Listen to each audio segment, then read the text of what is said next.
এই মুহূর্তে আপনাদের সাথে শেয়ার করছি 2 ব্যাগ ভর্তি তাজা বোমা পাওয়া গেছে রাজারহাটে। ওই যে নিয়ে পালাচ্ছে, ওই যে নিয়ে পালাচ্ছে পালাচ্ছে পালাচ্ছে পালাচ্ছে ধর ধর ধর পালাচ্ছে পালাচ্ছে। কি চমকে গেলেন তো? হ্যাঁ, 2 বস্তা ভর্তি। কিন্তু সেই বস্তার মধ্যে কি আছে? বস্তা দুটো পাওয়া গেছে আদ্যাবাড়িতে। আর এই বস্তা নিয়ে কোথায় বা যাওয়া হচ্ছে জানতে গেলে পুরো ভিডিওটা তো দেখতেই হবে। না, আর সাসপেন্সে রাখা ঠিক হবে না বোধহয়। নমস্কার বন্ধুরা, আদ্যাবাড়ির নতুন একটা ভ্লগে সবাইকে স্বাগত। আশা করি রেমালের বিপর্যয় কাটিয়ে বড়মার আশীর্বাদে সবাই নিশ্চয়ই ভালো আছেন। আজ আমরা সপরিবারে যাচ্ছি দমদমের হনুমানজির মন্দিরে। ছোট থেকে অনেকবারই আমরা এই মন্দিরে পুজো দিতে এসেছি। আদ্যার শরীরটা যখন খারাপ করেছিল, যে যেভাবে পেরেছে ঠাকুরের কাছে মানত করে গেছে। আপনারা দেখেছিলেন বৌমণি দক্ষিণেশ্বরে দণ্ডি কেটে আদ্যার নামে পুজো দিয়েছিল। আর আজ আদ্যার পাপাই মানত দিতে চলে এসেছে বালাজির কাছে। আদ্যার ওজনের নারকেল দিয়ে হনুমানজিকে পুজো দেবে আজ আদ্যার পাপাই। আর হ্যাঁ, এতক্ষণ যে দুটো বস্তা দেখতে পাচ্ছিলেন, না কোনো তাজা বোমা টোমা কিচ্ছু না, তার মধ্যে ছিল আদ্যার ওজনের নারকেল। হনুমানজির আশীর্বাদে আদ্যা এখন সুস্থ, তাই হনুমানজিকে উৎসর্গ করে এই নারকেল দিয়ে পুজো দেওয়া হবে আজ। আমরা ইতিমধ্যে মন্দিরের কাছাকাছি এসেও গেছি। প্রায় 250 বছর আগে দমদমের নাগা বাবারা এই মন্দির প্রতিষ্ঠা করেছিলেন। মন্দিরের বাইরেই আপনারা পেয়ে যাবেন পুজোর ডালা। আমাদের ডালায় ছিল নারকেল, লাড্ডু, সন্দেশ, তুলসী আর জবার মালা। এখানে জুতো রাখারও ব্যবস্থা আছে।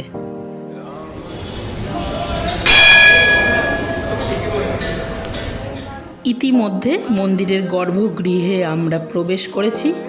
এখানে হনুমানজি খুবই জাগ্রত। এই হলো সেই মূর্তি যা পাথর এবং অষ্টধাতুর মিশ্রণে তৈরি। একবার হনুমানজির দিকে তাকালেই মনে হয় যেন হনুমানজি হাসছেন। বিগ্রহের উচ্চতা প্রায় 4 ফুট। সকলে বসে হনুমান চল্লিশা পাঠ করছেন। ভক্তরা পুজো দিতে এসে মন্দির প্রদক্ষিণ করে পুজো দিচ্ছেন। অদ্ভুত সুন্দর কাটছে আজকের সকালটা। মন্দির দর্শন করতে করতে আপনাদের একটা গল্প বলি। আপনারা কি জানেন হনুমানজি পুরুষ হওয়া সত্ত্বেও সিঁদুর দিয়ে পুজো করা হয় কেন? প্রভু রামচন্দ্র যখন রাবণকে বধ করার পর অযোধ্যায় ফিরে এসেছিলেন, হনুমানজিও তখন রামের সাথে অযোধ্যায় ছিলেন।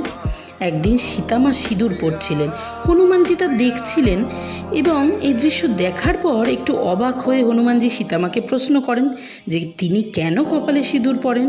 সীতামা উত্তর দিয়েছিলেন, সিঁদুর হলো বিবাহিত নারীর প্রতীক এবং এই সিঁদুরের মধ্যেই রয়েছে স্বামীকে রক্ষা করার শক্তি।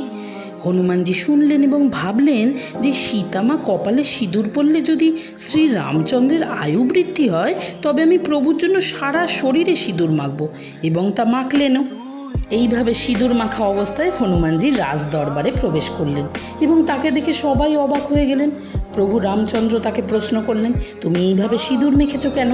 হনুমানজি বললেন, হে প্রভু, মাতা সীতা বলেছেন যে সিঁদুর ধারণে আপনার নাকি মঙ্গল হয়, আয়ু বৃদ্ধি পায়। আপনি আমার প্রভু, আপনার মঙ্গল কামনার জন্যই আমি এই সিঁদুর মেখেছি। তখন শ্রী রামচন্দ্র হনুমানজির এই ভক্তি ও সরলতা দেখে সত্যি খুব মুগ্ধ হলেন। তখন শ্রী রামচন্দ্র হনুমানজির ভক্তের উদ্দেশ্যে বললেন, যে ব্যক্তি হনুমানকে সিঁদুর নিবেদন করবেন তার সমস্ত মনের ইচ্ছা পূরণ হবে। এরপর থেকেই শুরু হয়েছিল হনুমানজির গায়ে সিঁদুর লাগানোর রীতি।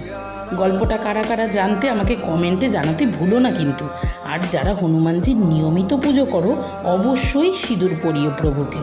আমার সাথে সাথে আপনারাও হনুমানজিকে দর্শন করুন আর বলুন জয় শ্রীরাম। হনুমানজি নিজের নাম করার থেকে শ্রীরামের নাম করলে বেশি খুশি হন।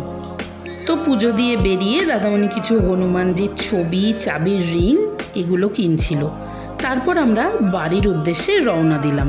আজকের ভিডিওটা আপনাদের কেমন লাগলো সেটা জানাতে ভুলবেন না কিন্তু। আর ভালো লাগলে লাইক, কমেন্ট, শেয়ার, সাবস্ক্রাইব তো মাস্ট। আর ফেসবুক পেজ থেকে যারা ভিডিওটা দেখতে পাচ্ছেন, ফলো কিন্তু অবশ্যই করতে হবে। আর বন্ধুরা, তোমাদের উদ্দেশ্যে বলছি, যদি একটু সময় বের করতে পারো, অন্তত একবার দমদমের বালাজির মন্দির থেকে ঘুরে এসো। মন না একদম শান্তি হয়ে যাবে। যাই হোক, অনেক সকালে বেরোনো হয়েছিল, সেই জন্য রান্না করেই যাওয়া হয়েছিল। মঙ্গলবার ছিল, আর আমরা সবাই যেহেতু হনুমানজির পুজো করি, তাই কিন্তু আজ একদম নিরামিষ। আজকের দুপুরের মেনুতে ছিল গরম গরম ভাত, শিমের সর্ষে বাটা, মুগ ডাল আর বাঁধাকপি। এবার আমরা সবাই মিলে একটু খাওয়া দাওয়া করব। তো বন্ধুরা, আজকের ভিডিওটা এখানেই শেষ করলাম। আপনারা ভালো থাকবেন, সুস্থ থাকবেন আর আদ্যাবাড়ির সাথে থাকবেন।